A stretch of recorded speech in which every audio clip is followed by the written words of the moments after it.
aula sekolah.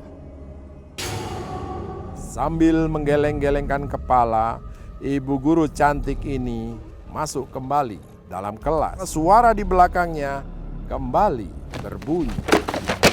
Bahkan anak-anak murid di dalam bersamaan mengangkat kepala. Semakin lama, suara itu malah semakin kencang. Bu Guru Melati meletakkan telunjuk di bibir, memberi isyarat agar murid-murid diam.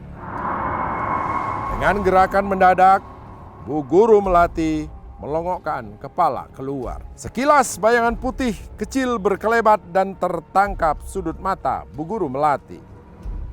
Namun